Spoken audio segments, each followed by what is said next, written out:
Sino po Hello. mga nandito? Live na po. Okay po. So good afternoon to everyone, especially joining us today. So whether you are here with us in person or you are tuning in Facebook Live, so from different provinces across the Philippines and even our viewers joining from abroad. So welcome to our sessions. But before we get started, I want to check the energy of everyone. So let me see on the comment box on our Facebook Live, how is everyone feeling today? So if you're excited to level up your digital security, so let me see on the chat box through the emoji how you feel today. Okay, and Ma'am Andy will check. So everyone, you can also give your quick emoji or a quick round of applause right here in the room. Okay, so let me see.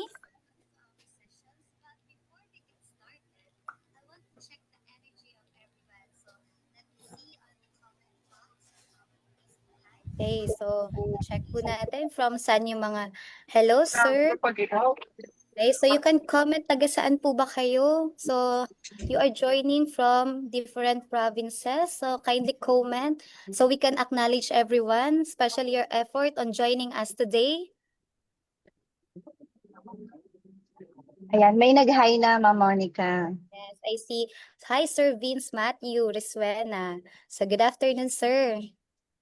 Yan, so how about the others?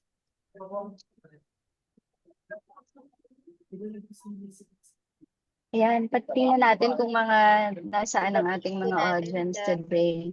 Yes, ma'am.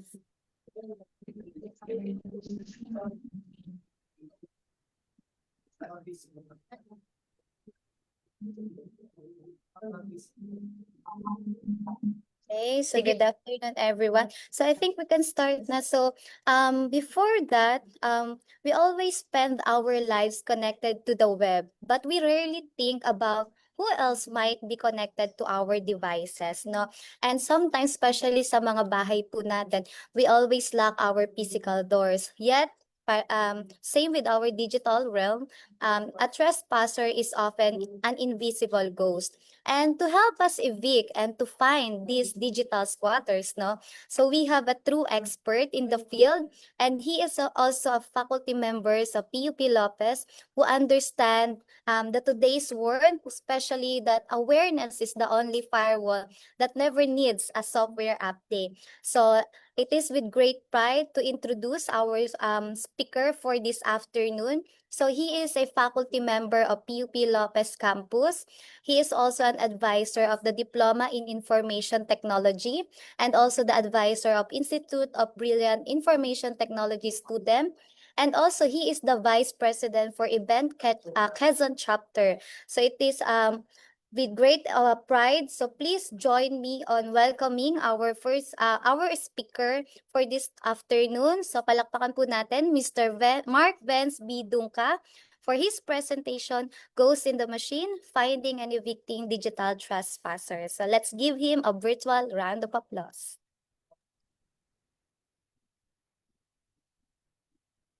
Hello po. Good afternoon po. So, kinig po. Yes, sir. So, ayun. Magandang hapon po sa ating lahat, especially sa ating mga viewers, to our faculties, members, and sa mga nanonood ng lives sa ating Facebook. So, ayun. So, before we start, so kamusta po ang lahat?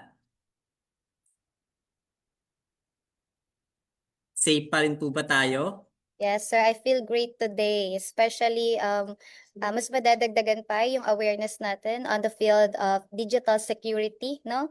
So very interesting yung topic natin for today. And I hope that everyone will also learn a lot from your topic. Yes, sir. Oo. Kung nakikita ko nga, marami na nagko-comment last time sa Facebook about regarding sa Ghosts in the Machine. So, kumbaga itong topic natin na to ay kumbaga napapanahon siya at maaaring maka-adapt tayo sa nangyayari talaga. Kasi nga, we are in the modern era or in the digital era, right? So, allow me to share my presentation. So, let's to start our discussion about this topic.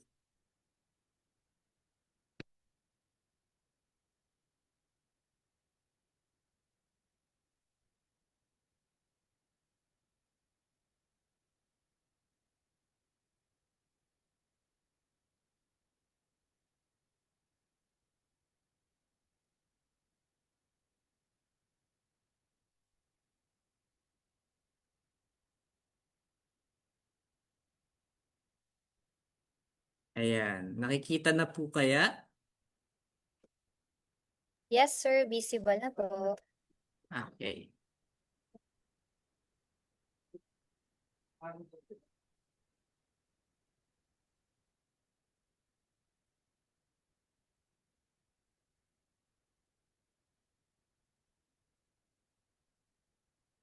So, ayan. Nakikita na ma'am, naka-full screen na po siya. Yes, sir. Okay. So yan, magandang hapon uli po sa ating lahat, ganun din sa ating mga viewers at sa mga kasamahan ko dito sa faculty and members of PIXPRO or Philippine Institute of Cybersecurity Professional. So for my topic for this afternoon, it's about ghosts in the machine. Okay. So kumbaga, aware ba kayo na may ghost sa ating machine? Kumbaga parang is a symbolic way na kung saan maaaring nararamdaman natin pero hindi natin nakikita. Okay? And doon din papasok yung finding and evicting digital trespasser. Paano nga ba tayo makakaiwas? O ano nga ba yung mga sign ng mga bagay na kung nakapasok na siya, kung nakapasok na sila sa ating machine, ano nga ba yung mga bagay na dapat natin tandaan or dapat tingnan para maging aware tayo, 'di ba? Doon sa mga ghost na yun. Ano nga ba yung ghost na tinatalakay? Ano nga ba yung ghost na tinatawag, 'di ba? So 'yun. Okay. So sabi nga ni Ma'am Monica kanina, awareness. So 'yun yung pinakamahalagang aspeto lagi. Kumbaga ay nonsense yung mga security natin kung yung ating awareness ay mahina. Okay? In the physical world, the sign of a trespasser, a broken lock, or a forced window or an unfamiliar shadow. Kumbaga, kung makikita natin sa literal na buhay or sa pamumuhay natin, yung mga trespasser sa ating bahay, makikita natin may mga sign. Okay, may mga sign na kung saan maaring sira yung pinto or sira yung mga bintana. Yun, ibig sabihin, merong unfamiliar or merong taong nagtatangkang pumasok sa ating mga private. So parang ganun lang din sa ating mga computers. So may mga sign na pwede tayong makita pag may mga sign na pwede tayong makita na kung saan pag meron ng nangyayari kakaiba sa ating computers. Ano? In the digital realm, a digital trespasser is often an invisible ghost. Okay. So what is a digital trespasser? Okay, a digital trespasser is any unauthorized entity or human hacker. Okay, kumbaga sa panahon natin ngayon talagang andyan yung bad things and good things. Especially, hindi naman lahat ng tao ay merong mabuting intensyon. Andyan yung mga tinatawag nating mga black hat hacker na kung saan meron silang mga bad intention na kung saan maaaring makuha yung ating data, makuha yung ating finance, makuha yung ating other information regarding sa mga organization na ating kinabibilangan. Or sometimes, a malicious script that crosses the boundaries of your private data. So ano nga ba yung mga bagay na kumbaga goal nila? Use your computer processing power for their own tasks. So once na sila ay makapasok sa ating computer, so meron na silang kumbaga eligibility or kakayahan para galawin yung mga kumbaga yung ating hardware or yung ating mga computer na ginagamit for work or etc. Okay, another thing, corrupt file or crashes system just for the sake of disruption. So, yun. So, hindi lang basta makakuha sila ng files, data, etc. Kung hindi, magbigay din sila ng, kumbaga, ay perwisyo sa madaling sabi, no? So, yun. Once na yung mga ghosts or yung mga viruses na, kumbaga, ay yung mga viruses na kung saan ay talagang trend sa panahon natin ngayon. So, yun yung goal nila. Okay? Then, get your password. So, bank, details, and personal identity. So, once na makuha yung password mo, so, syempre, magkakaroon sila ng access sa iyong account. So, pwede nang makakonect dun sa mga relatives, friend, family, etc. And another goal nila, yung mga bank details natin, yung mga e-banking. So, ayan. Then, another is the personal entities. Okay? So, meron tayong tinatawag na three pillars of digital awareness. So first, yung pagiging vigilance. Okay? Recognizing that every link, attachment, and pre-download is a potential open doors. So when we say open doors, so ibig sabihin parang nagbibigay tayo ng daan para makapasok sila. So dapat yung awareness natin ay mataas. Kumbaga dapat alam natin yung nangyayari sa network, alam natin yung nangyayari sa paligid natin para hindi sila basta-basta makapasok or hindi sila magkaroon ng pagkakataon na makapasok dun sa ating mga equipment or gadgets or especially sa mga account natin. Then another thing, yung tinatawag nating detection. Knowing the subtitle tells of an infection. So ayan, slow down, weird pop-ups, disappearing files, so etc. Another thing, fortification. So understanding that security isn't one-time setup but a constant habit of updating and patching. So dito umiikot yung tinatawag nating three pillars of digital awareness. We have vigilance, detection, and fortification. Okay? So, wait lang po. Ay, wait lang po.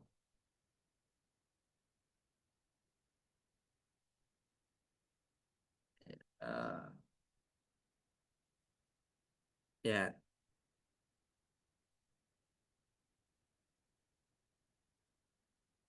So now, so paano naman natin malalaman yung mga bagay na kung tayo nga ba infected na nung tinatawag nating ghost? Okay? So, finding a computer virus is often a game of digital hide and seek because modern malware is designed to be stealthy. So, when say stealthy, yung katangian niya, yung characteristic niya is, kumbaga, hindi siya nare-recognize, nakatago, or hindi natin siya basta-basta makikita or malalaman. But there are different techniques para malaman natin kung tayo nga ba ay infected or tayo nga ba ay meron ng ghost sa ating machine na tinatawag. Okay? So how does a computer machine get infected with a virus or spyware? So paano nga ba? So ano nga ba yung mga sign na kailangan natin malaman para hindi sila or para maging aware tayo, para hindi tayo mapasok ng mga viruses, malware, etc. or mga Trojan, etc. So ano nga ba yung kailangan natin gawin? So how does a computer or machine get infected with a virus or spyware? So merong iba't ibang way kung paano sila makakapasok sa ating machine. So ano nga ba 'yon? First, yung tinatawag nating accepting without reading. So ayan. So dito pumapasok yung malimit na pagkiklik natin. Dire-diretso tayo nagkiklik ng without knowing, without reading. So hindi natin alam, example, yung mga tinatawag natin end user license agreement or yung mga EULA. Minsan pala, meron palang included dun na yun nga, script or naka-attach na something na may pwede tayong mag-cause or pwede tayong magkaroon ng virus. Okay, another thing, second,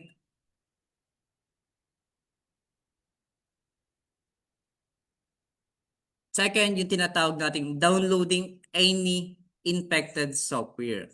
So, dito makakarelate yung mga common na tao na kung saan nagda-download sila sa mga pirate site na hindi nila iniisip yung software kung safe ba yon na i-install, kung yung ba ay safe na i-download. Basta ang pinaka-goal lang nila ay makapag-download ng application na gusto nila. Hindi nila iniisip kung yun bang software na ay infected. So, pwede yung pagsimulan kung saan makapasok yung mga virus or mga ghost sa ating machine.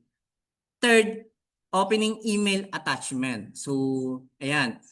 So, pag nga tayo ay connected sa network, so, andyan yung probability, andyan yung chance na magkaroon sila ng connection sa atin. Di ba? So, sometimes makaka-receive tayo ng mga spam or email na kung saan dapat aware tayo na kung saan na hindi tayo basta-basta nagkiklik ng mga email. So, ayun. Dapat ay alam natin yung mga do and don'ts pagdating sa mga email attachment. So, pag nakita natin suspicious yun, so wag na natin siyang i-open. So automatic i-delete na natin siya para aware tayo na kung saan maaaring magka-cause yun ng kumbaga damage sa atin. Then pangapat, inserting or connecting uninfected disk or drive. So common yan yung mga nangyayari sa mga estudyante. Bakit? So based on my experience, pagdating sa mga infected disk drive or flash drive, so anong ginagawa nila? Okay? So may flash drive yung mga student, tapos makikisaksak sa mga computer shop. So hindi sila aware na kung saan yung computer shop na pinagsaksakan ng flash drive nila is infected by virus. Then yung flash drive na yon gagamitin nila dun sa ibang computer. Example, sa other computer or sa computer ng kanilang kaibigan. So dun na nagsisimula yung pag-spread nung tinatawag nating virus na kung saan pwedeng with the use of flash drive, with the use of drive or disk, pwedeng ma-translate or pwedeng mailipat yung virus na nandun sa computer shop papunta dun sa example, laptop or desktop nung inyong kaibigan. So, panglima, visiting unknown links. So, sometimes dito yung mga pumapasok yung curiosity natin. So, pag hindi tayo familiar dun sa link na yon, parang ang gusto natin, ano kayang meron sa link na yon? Kumbaga, parang gusto natin siyang i-open. Wait lang po. Ayun, parang gusto natin siyang i-open. So, para aware tayo or para ma-sure tayo kung yung link na yun ay safe, so pwede tayong gumamit ng mga site na kung saan ay pwede natin ma-check yung mga URL kung safe ba yun or infected with the virus. Example, yung mga tinatawag nating virus total. So, pwede nating ma-filter doon yung mga tinatawag nating URL or mga link kung sila ba ay merong included na phishing, viruses, spyware, etc. Okay? Then pang-anim, not running the latest updates. So yan, especially sa ating mga computers, cellphones, gadgets, equipments. So napakahalaga yung pagkakaroon ng latest update. So kumbaga, kasi nga, nasa mundo tayo ng modern or nasa mundo tayo ng technology na kung saan yung mga viruses, yung mga malware, nag-i-evolve din yan. Kasi nga, nagkakaroon din sila ng updates. So, kumbaga, sumasabay din sila sa takbo ng technology natin. Okay? Then, pang-pito, pirating software, music, or movies. So, yan. Yung may hiling mag-download ng mga software, music, or movies na libre na kung saan pwede tayong makakuha ng additional na bonus. Na yung bonus pa lang yun ay about virus or about malware na kung saan pwede tayong magkaroon ng infection sa ating computer. So magkakaroon na lang tayo ng kumbaga ay ayun, magkakaroon ng hang or something na may makikita tayong unexpected na hindi naman siya normal na lumalabas when we use our computer. Pangwalo, so no antivirus or spyware scanner. So we know that every computer's cell phones meron silang mga dedicated na mga antivirus, but having additional antivirus o third party na kung saan pwede rin silang magbigay ng help sa atin para mas maging strong yung ating protection pagdating sa mga unwanted or unsuspicious suspicious malware or attachment. Okay? So, significant features and characteristic of computer virus. So, pag sinabing characteristic, yung mga katangian ng mga viruses. Diba? Ano-ano nga ba yung mga katangian ng viruses na pwede nating makita? Okay? First, computer viruses are self-replicating and can copy themselves numerous times to corrupt the computer operating system. So, ibig sabihin, dun sa isang virus na yun, pwede siyang mag-replicate or dumami ng dumami hanggang magkaroon na tayo ng malfunction sa ating mga equipment. So, dapat dito talaga pumapasok yung word na aware tayo sa ginagawa natin. Kasi nga, sa mundo natin guys, hindi lang talaga lahat mabuti yung ginagawa. Merong mga bagay na may mga taong bad intention para for their own sake, kumbaga para sa kagustuhan nila. Okay? Then ikalawa, computer viruses can hide inside the computer hard disk drive. Yes. So pwede silang mag-hide sa mga Windows register, sa memory, or etc. Na kung saan basta nag-run or basta gumagana yung ating mga software. Then ikatlo, they are designed and developed to spread infection to other file and program. So yun naman talaga yung goals nila. So spread infection to other file and program. So pag nagkaroon na ng infection sa ating mga program, so may mga sign na makikita tayo na maaaring bigla na lang may hindi gagana, bigla na lang may magpa-pop up, bigla na lang may nadidelete, bigla na lang nag-o-open yung camera, bigla na lang hindi na-open yung settings. Maraming signs tayo na pwedeng malaman or makita. Okay? Pang-apat na characteristic. They can spread via email, downloading songs and movies over the internet from unauthorized sources. So dito pinapakita lang na kung tayo ay magda-download ng mga movies, songs, softwares, dapat dun tayo sa mga legit site na kung saan safe tayo na hindi tayo basta-basta mabavirus kasi nga legit yung ating source or yung link na ginagamit. Okay?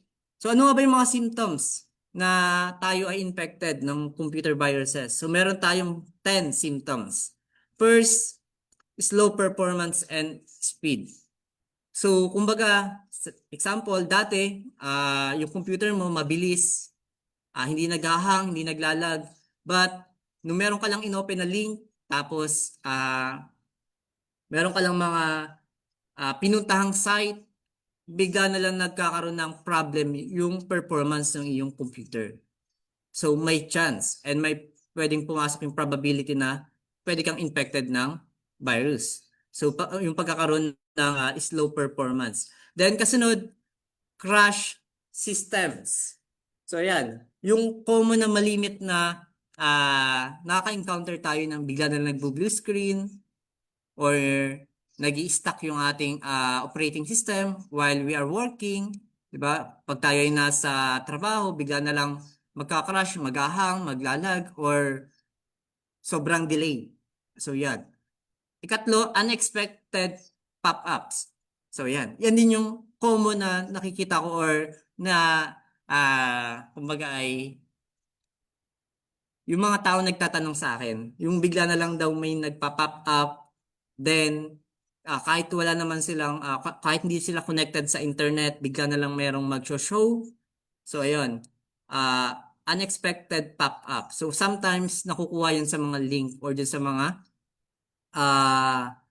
site na pinupunta nila, yung mga pop-up na yan, na kung saan, yun. Minsan, mga ads yan na dire-diretso. Hanggat bukas yung ating machine, so andun yung tendency na mag-pop up sila. Then pang-apat, duplicate files and their names. So ayan. So yan yung mga basic symptoms na pwede nating makita na yan, regarding sa duplicate files and their names. So example, yung desktop nyo, bigla na lang dumami yung mga shortcut. So yan, isang sign yan na kayo ay infected ng virus. Okay? Na hindi nyo naman siya ginawa, but bigla na lang dumadami yung mga replicate or yung mga files nyo doon sa inyong desktop, documents, downloads, etc. So, isang sign na yun ng meron ng virus. Another thing, panglima, high CPU usage. So, saan nga ba natin siya makikita? So, pwede natin puntahan siya sa task manager natin. Okay? Na kung saan, makikita natin yung usage doon na wala naman tayong ibang ginagawa, but nagawa 100%, nagna 99%. So, hindi siya bumababa. So, isang sign din yun na maaari tayong infected ng virus. Pang-anim, disabling antivirus. So, we know that every computers have default window defenders. So, makikita na lang natin, bakit ito ay bigla na lang nag-off. Ino-on nyo, pero nag-auto off. So, pwede rin yung sign na meron ng virus. So, yun yung binablock niya yung antivirus para makapag-spread siya ng maayos. Pampito, vulnerable software and program behavior. So, ayan yung mga common. Pangwalo, compromised email account. Then, pang-siyam, unwanted browser toolbar or extension. At pang-sampo, increased network traffic and activity. So, yun sa pang-sampo, increased network traffic. So, minsan may symptoms yan na pawala-wala yung connection natin. Or bigla na lang tayo hindi nakakonect. Or bigla na lang nawawala yung internet natin. So, ayan. So, yan yung mga infection pagdating sa mga viruses. Now, so meron lang dito nakalagay na netstat minus ABF5. So, ano nga bang purpose nito? Ano nga bang function nito? When say net, so it means network and stat is statistic. So, meron tayong iba't ibang letters. So, A, B, F. So, meron silang different function. Okay? So, si A, display all active connection. Si B, show the name of the program. Then si F, display the full domain name. Then yung number 5, so magre-refresh siya every 5 seconds. So, ang pinakang purpose nito, so, para siya ay mag-run, para siya ay gumana, para ma-detect natin kung meron bang suspicious tayo sa ating computer. So, i-open natin si command prompt or si CMD, then run as administrator, then type netstat minus ABF, then 5. So, makikita natin dun yung connection natin sa labas. Okay?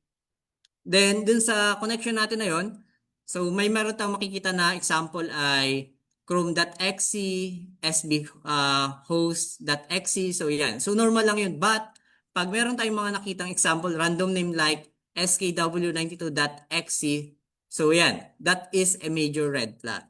Okay? Then, meron din diyang nag-state na establish. So, it means when say establish, the connection is active and data is moving. So, kumbaga, dito sa netstat minus ABF5, so dito natin nakikita yung connection natin papunta sa labas. Ano? So, using netstat minus ABF5. So, another thing, yun.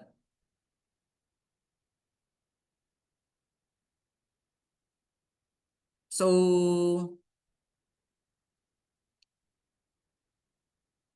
techniques to terminate viruses. Okay?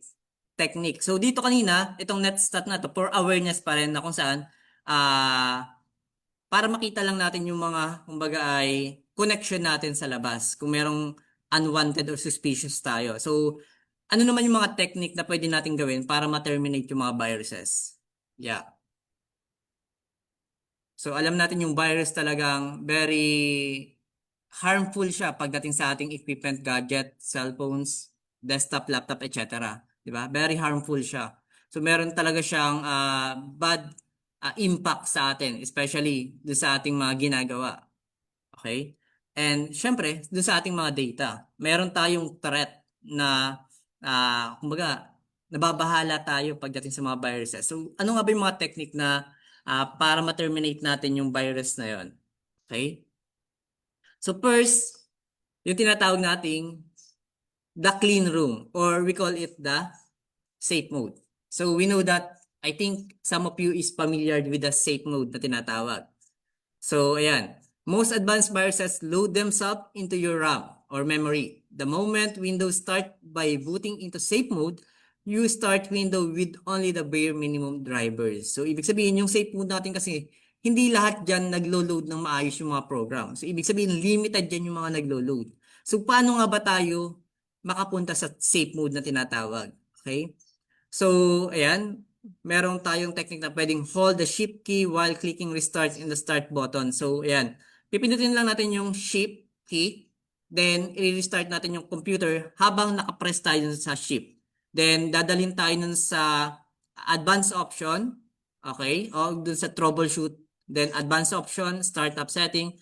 Then, ayun, magre-restart na siya. Then, dadali na tayo niya sa safe mode. Another technique para tayo ay makapag-safe mode, window plus R or command prompt. Window plus R or yung tinatawag nating run. Then, type msconfig. Then, dun sa boot, meron tayong makikita dun na safe mode. Then, enable lang natin, then finish. Then, after that, magre-restart yung inyong computer, pupunta na kayo sa safe mode. Okay? So, why it works? In safe mode, the auto-run command for most viruses are disabled, leaving the virus file code and easy to delete. So, pwede natin siyang manually i-delete kung hindi ganun kalakas yung virus using safe mode. So, yun. And pwede rin tayong mag-scan using safe mode kung meron talagang infected sa ating virus. Kumbaga parang ang purpose safe mode, parang nipiprease muna natin yung kanyang yung virus na mag-run. Okay? Then second technique, using task kill command. So ayan, another command prompt pa din. If a virus is ghosting or you close the task manager as soon as you open it. So kumbaga dito gusto mong i-open yung inyong task manager but dahil nga infected kayo ng virus, so automatic siya nagko-close or kino-close niya yung task manager para hindi mo siya ma-open. So pwede nating gamitin yung tinatawag nating using task kill. So okay? So dito open lang natin si CMD, run as administrator. Then, when we type task list, so lalabas dun lahat ng task list. Then, meron tayong makikita na PID. So, ano ibig sabihin nun? Process ID. Na kung saan, pwede natin siyang i-force na i-stop yung pag-close ng task manager para ma-delete natin or para mabuksan natin yung task manager. So, ayan. Another technique, yung tinatawag nating attribute, unhide or using CMD or command prompts pa din. Talagang sikat na sikat si command prompt pagdating sa mga reveal ng mga hidden agenda, especially sa mga viruses, no? So, ayan. So, for our code, attrib -s -h -r /s/d then asterisk dot asterisk. So every letters meron silang kumbaga ay meron silang purpose. So sa S, remove the system lock. Then sa H, remove the hidden status. Si R, remove read only. Then sa S, for opening subdirectories or subfolders. Then si D, for the direct folders. Then yung ating asterisk dot asterisk. So yan yung parang yung wildcard natin na tinatawag na kung saan i-open niya lahat ng merong extension na file. So ibig sabihin, dito sa attribute, so ang pinakang purpose nito, i-unhide niya lahat ng nakatagong file sa ating folder or sa ating system or sa ating flash drive or etc. So yun yung pinakang goal ni attribute. So attrib -h -h -r /s/d asterisk dot asterisk. So when we use that, so pwede nating i-reveal lahat ng nakatago sa ating mga files or documents. Okay? Then technique number 4, using the deadly combo rkill plus malwarebytes. So dito sa technique number 4, so para ma-remove natin yung mga virus or unwanted na hindi natin inaasahan na meron tayo sa computer, so pwede tayong gumamit ng mga third parties na antivirus. So hindi lang naman sila, ayan, rkill or malwarebytes or etc. na pwede natin gamitin. So napakadaming mga antivirus na pwede natin gamitin for additional protection. For additional protection ng ating mga laptop. Then panglima, ito, yung manual registry cleaning natin. So virus open tattoo or kumbaga dumidikit sila sa ating system. Pag tayo ay nagbubukas ng computer or example cellphone, automatic kasama na rin sila sa pagbo-boot or sa paglo-load. So ang goal naman nitong technique number 5 na to or para makita natin in a manual way or para ma-delete natin siya in a manual way, yung using HKey current user, then software, then Microsoft Windows current version, then run. So pwede natin dito makita kung merong kumbaga ay meron tayong hindi ine-expect na nagra-run do sa ating computer. So pwede natin siyang i-manually deleted. Okay? Permanent. But be careful kasi nga itong itong window register natin or register na tinatawag, para siyang back-end ng ating mga operating system na kung saan pag tayo nagkamali ng delete, pwedeng maapektuhan yung ating performance. Okay? Then, technique number 6. So, we call it the MRT. So, hindi siya yung MRT na trend, no? Hindi. So, when we say MRT, stands for Microsoft Malicious Software Removal Tools. Yan. Especially sa mga naka-Windows. Pag tayo or pag hindi infected or hindi infected or hindi tayo infected, pwede natin itong gamitin. So, paano? Okay, using command. Okay? So, ano nga ba yung way? Ano nga ba yung technique na yon? So, press Window plus R. So, lalabas dun yung ating run. Then, type MRT. So, lalabas dun yung tinatawag nating Microsoft Malicious Software Removal Tool. So, ayan. Then, another nun is mag-next lang tayo. Then, meron lalabas na 3. So, ano yung 3 na yon? Meron tayong quick scan,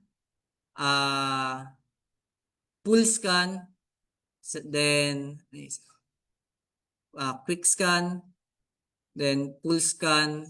So, yun. Nalimutan ko isa. Pero 3 yun.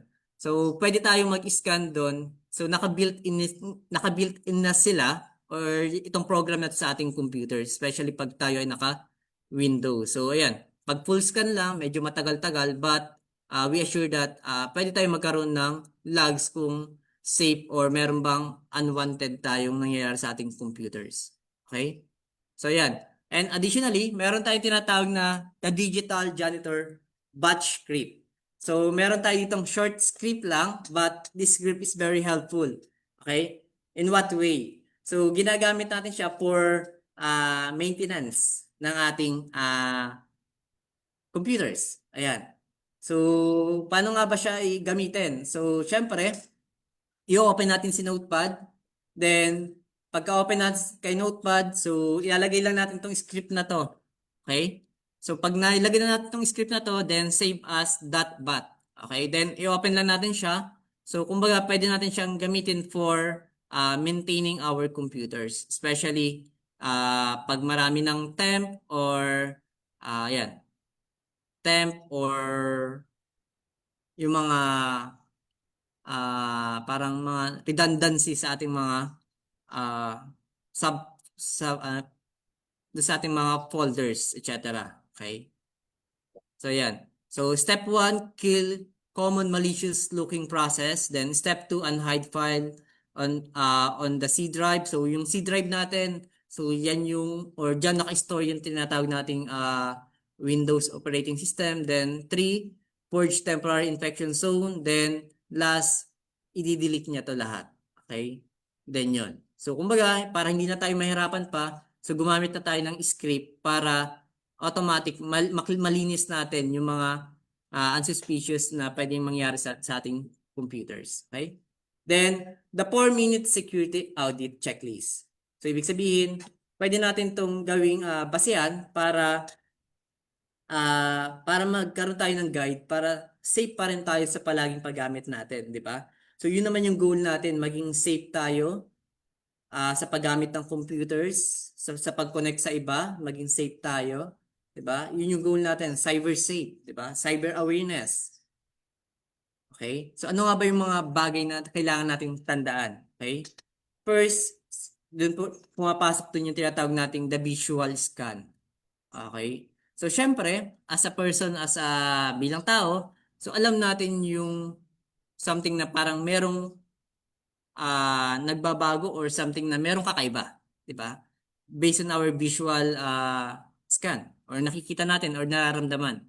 So yan, task manager check sort by CPU is anything unknown using 10% while ideal. So ayan, another thing, hit and pan check if your laptop fan is spinning loudly for no reason, sign of a hidden minor or etc.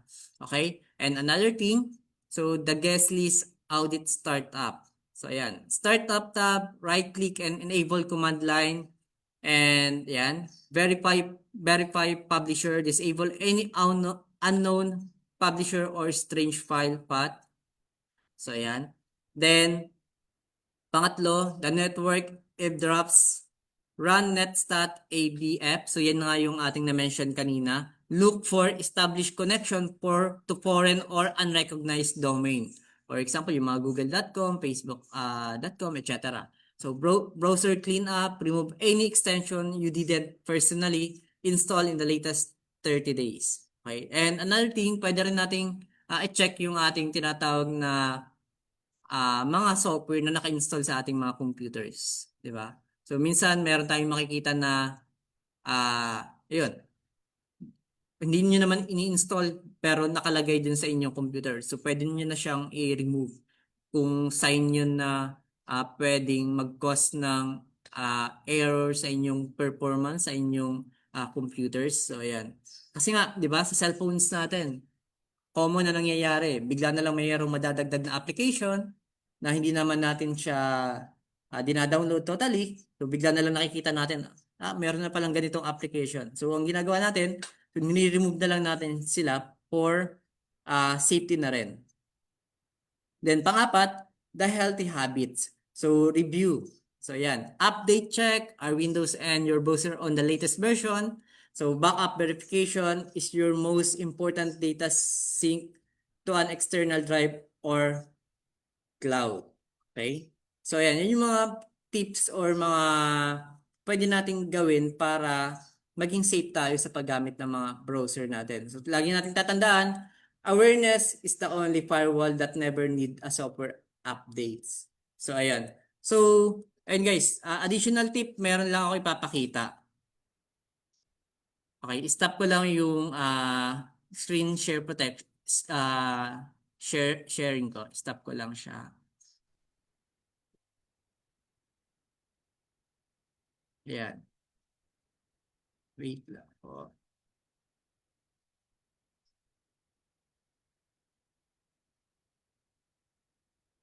Ayan. For awareness na din guys. Or pwede nyo rin itong magamit kung yan. Kung kayo ay suspicious pagdating sa mga link na hindi kayo familiar, di ba? So yan, sabi ko nga, pwede kayong gumamit ng mga parang mga filter na site. So example ay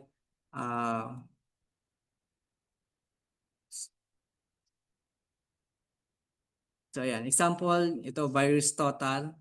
So ayan. So ayan, merong file, URL, search, etc. So pwede natin itong magamit as a tools for additional safety pa rin natin. So example ay ayan, messenger.com. So search natin. Di ba? So ayan. So makikita natin dito yung threat. So ibig sabihin, safe siya or yung URL na yon. So what if, example, 17ebook.com. Diba? When I hit enter, so yan. Example, itong 17ebook.com na to. So ibig sabihin siya ay merong mga malicious na nagtatago sa kanya. So ibig sabihin hindi siya safe. So example, when I copy this and totally I browse this site.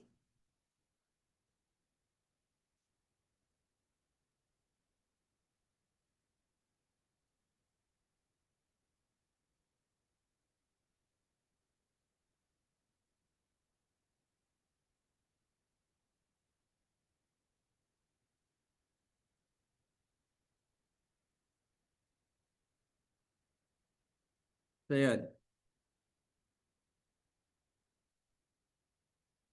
Naharang yung... So yun.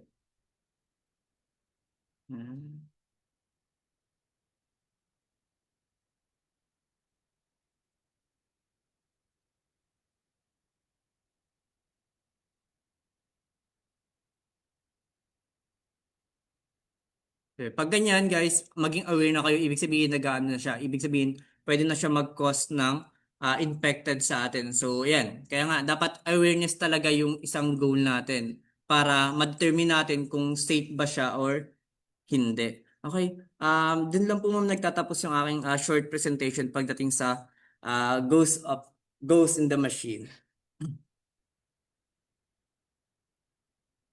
So thank you so much, Sir Vince, for that very fruitful discussion, no? And also, I would like to acknowledge po yung mga participants natin from Mandaluyong. So we have also participants from Laguna, and most is galing po sa PUP Lopez Campus. Meron din po ako nakikita dito from Baliwag. So good afternoon po.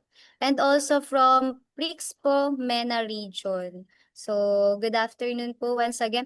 Meron din tayo, sir, participants na nanonood ngayon from Ascot Baler Aurora. So, magandang hapon po, Ma'am Nika, May Lariosa, no? And dun sa presentation, meron, sir, akong nakitang very interesting question. So, dun sa question niya, sir, is from Sir, let me see.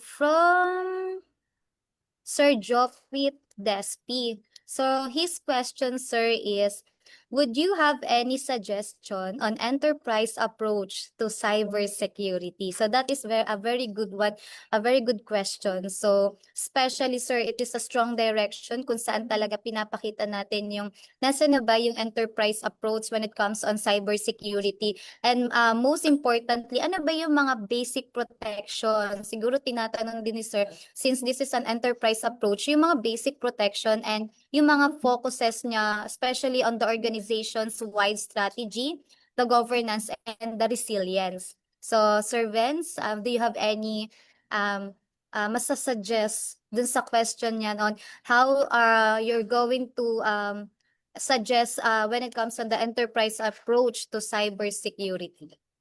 Okay. So, thank you for that question. So, kung masasuggest ko lang, syempre, yung mga diniscuss natin is guide lang yun. So, kumbaga, nasa atin pa rin yung awareness talaga na kailangan natin maging aware dun sa mga ginagawa natin. So, paano maging aware yung mga ano? So, sa mga company or industry or organization, pwede tayong mag-conduct ng mga trainings regarding sa ganitong bagay na regarding about sa example ay yung pagiging aware nung different employee na ayun, dapat ay hindi sila basta-basta nagki-click ng mga link, dapat ay meron silang mga third party na ginagamit na protection, additional protections sa mga computers. So yun. Kasi nga yung virus talagang very delicate sa madaling sabi. Kasi nga once maapektuhan yung isang employee, pwedeng yung buong organization mag-suffer dun sa virus na yun. So, dapat yun ay nagmumula sa individual. Individual talaga na awareness.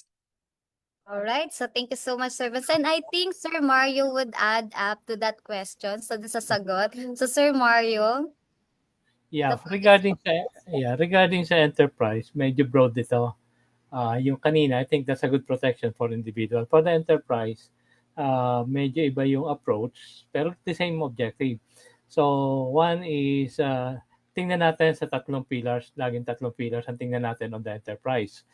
First is, yung governance. Ano ba yung kailangan nating protektahan? Ano ba yung mga policies? Diba? Do we comply with a certain standard or industry standard? Ano-ano yung mga ano-ano yung mga tools na kakailanganin natin? Ano yung approaches natin? Then of course, yung people, yung awareness ng mga tao, kailangan, sabi nga ni Sir Benz kanina, kinakailangan yung i-heighten natin yung awareness. So we have to take that into considerations na kahit na maganda yung proseso natin, maganda yung technology natin, without a good awareness ng tao, ng mga empleyado natin, sasablay pa rin.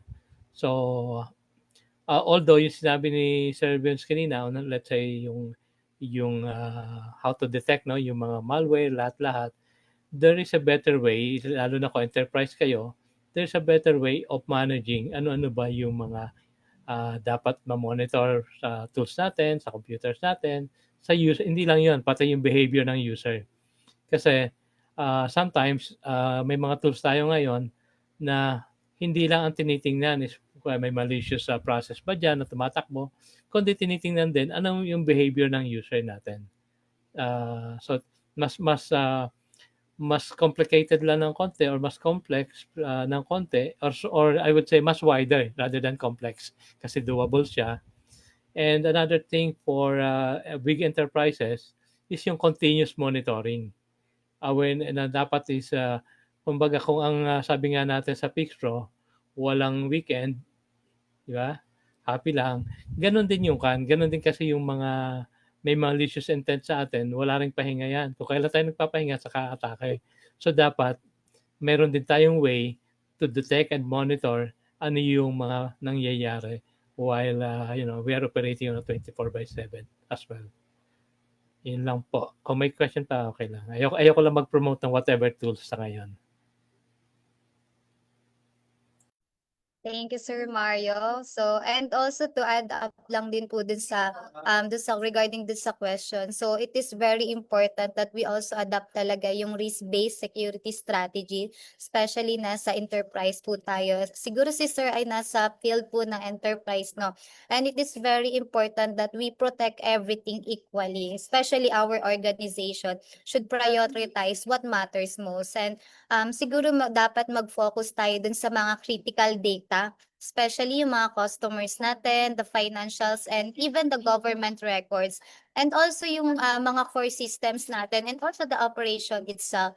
Because very high risk yung entry points ng mga data natin. Kasi especially on enterprise cybersecurity, it is not about eliminating all the risk, but it is about managing the most critical risk effectively. And to add na lang din dun sa sinabi ni Sir Mario, and Sir Vince, that we have to continuous monitor our data kasi especially yun sa mga threat detection, because sa enterprise they most assumes that attacks will not happen, but iisipin natin yung mga cyber criminals, yung mga cyber attackers, hindi sila nag-iisip ng normal na just a normal people. So nagpaplano din yan. So they strategize. So we really have to secure the operation center nung enterprise natin and ma-monitor natin yung mga real-time monitoring tools natin para maiwasan natin yung mga intrusions, no? So makita din agad natin yung mga possible na errors dun sa mga data or yung pagkuha ng mga data. And also it is very important din siguro, sir, yung training ng mga employee when it comes on security awareness, no? So dapat talaga mas paigtingin natin yung mga programa kasi especially this sa Pixpro, very evident na makikita natin talaga yung kahalagahan ng cybersecurity and also yung mga simulations natin na itinuturo when it comes on detecting yung mga phishing, no? Kasi tayo as a human, nako-compromise kasi tayo lagi dun sa mga nakikita natin na i-accept na lang agad natin without even thinking, without even reading, ano ba yung ina-accept natin. So, very nakot talaga yung attentions natin when it comes on the data security, especially dun sa mga digital trespassers. Okay? So, thank you, Sir Vince, and thank you, Sir Mario. Yes. Ma'am, Ma'am we have Ma'am questions. Monica, Yes, so, meron lang ako share. May nabasa ako sa isa nating si Mr. Patrick Sulit. Maganda yung input niya, which is continuous cybersecurity awareness, and then of course testing and control review. Sabi niya dito, without yung tatlong support, yung HR, yung risk management and leadership, yung company is at risk. So talagang it is just not one pillar, no? Talagang multiple areas or multiple chatter ang dapat may involved. So thank you, Sir Patrick, for that. then I have another question, sir, from also Sir Jopet, no? Sasabi naman niya, what about the non-Windows OS? So, Sir Vince or Sir Mario, do you have anything? So, paano daw po naman yung mga non-Windows OS? Okay. For non-Windows like Linux or other canon operating system, mga OT devices, may appropriate tools din yan. Yung kaninang command is for Windows, karamihan. In some cases, meron din, for example, yung process, to identify yung process sa Unix, meron corresponding command rin yan or similar command to get the processes. The good thing is, typically Unix and other OS mas secured, mas less vulnerable siya. And then, yung sabi ko kanina, there are several tools. Hindi lang yung physical OS ang monitor natin, even yung cloud. For example, you subscribe to a cloud, there are several tools na we can actually extract the logs from the cloud and then identify whether there's a risk or none. And we can automate actions to be taken. So uh, the approach or the one what we shared earlier is basically more of us as a end user, particularly my students, may standalone systems na on their own, ma-check na nila, hindi kailangan ng sophisticated tools para ma-identify yung mga teachers natin na nagdududa na bakit bumagal or yung estudyante natin bakit parang nagbago yung behavior ng aking device. But yeah, regarding other OS, there are several tools, there are similar commands that we can use as well. Kahit sa cloud meron din. Pwede Thank you, Mario. Sir Vince, do you have anything to add up?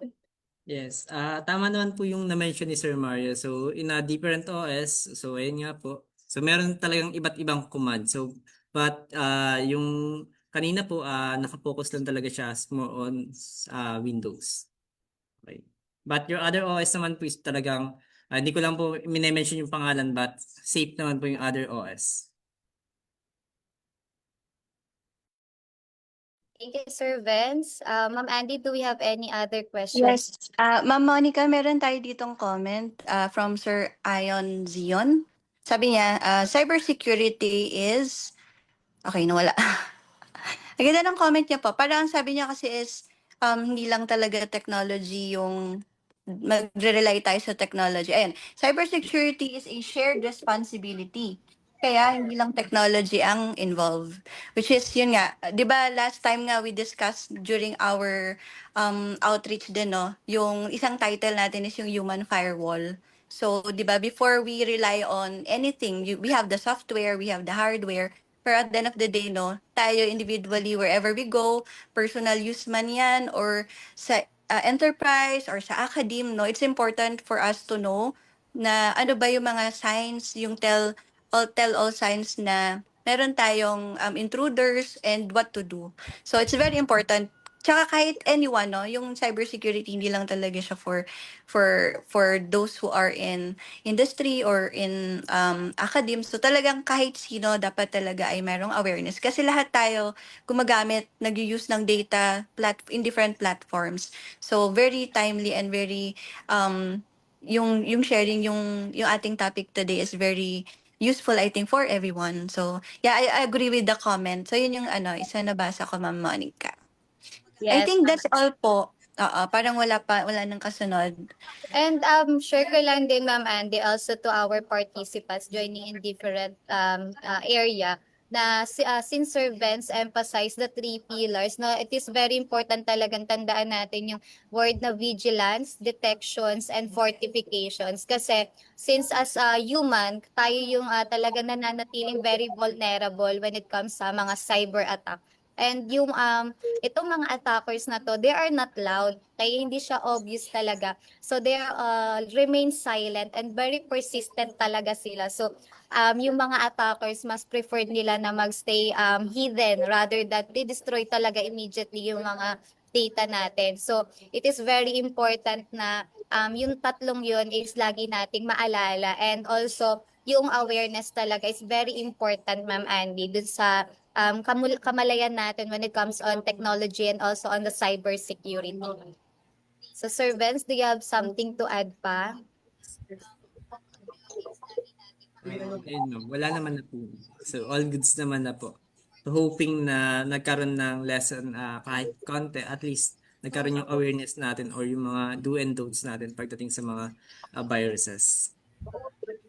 Okay. And always remember mga ka-Pix Pro na prevention is cheaper than recovery. No? So always remember that in every organization, yung pag-spends natin dun sa mga pag-aayos, dun sa mga attackers, mas makakatipid talaga tayo kung mapiprevent na agad natin sila. So unang-una importante talaga na yung sa reputation damage, lagi siyang permanent na yan eh. So what we need to do is mag-strategize tayo kasi itong mga attackers talaga, they think like strategies, no? So hindi sila basta-basta, they don't randomly attack, they plan. So mahalagang tandaan po natin that prevention is cheaper than recovery.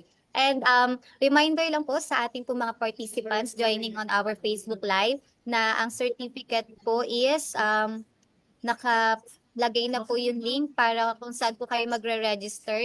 So, the registration link is bukas lamang po ng 12 noon ng Sabado. So, para po masagutan nyo na po ito agad. So, thank you so much once again. And also, dun sa ating mga participants na maraming salamat po for joining us today. Especially, this is one of the important event of the Quezon chapter led by Ma'am Andy and also with the help of Sir Mario. So, good afternoon, sir. And thank you so much po sa ating mga participants. Ma'am Andy, do you have anything to add pa? I think we're good na, ma'am. So just Okay, always remember yung mga na-discuss today. So sana magamit natin, no? Yes. So, Yes. sabi nga po sa Pix Pro, happy lang, walang weekend. Ayan, so with that, Okay, thank you so so much everyone and stay vigilant, stay energetic, and we will see you again on the next sessions of Pix Pro. So again, happy lang, walang weekend. So good afternoon everyone, and this is Miss Monica Ivy Del Prado as your host for this today's afternoon session. So thank you so much everyone. Thank you. Shout out po kay Ma'am Celaya, my professor. Shout out.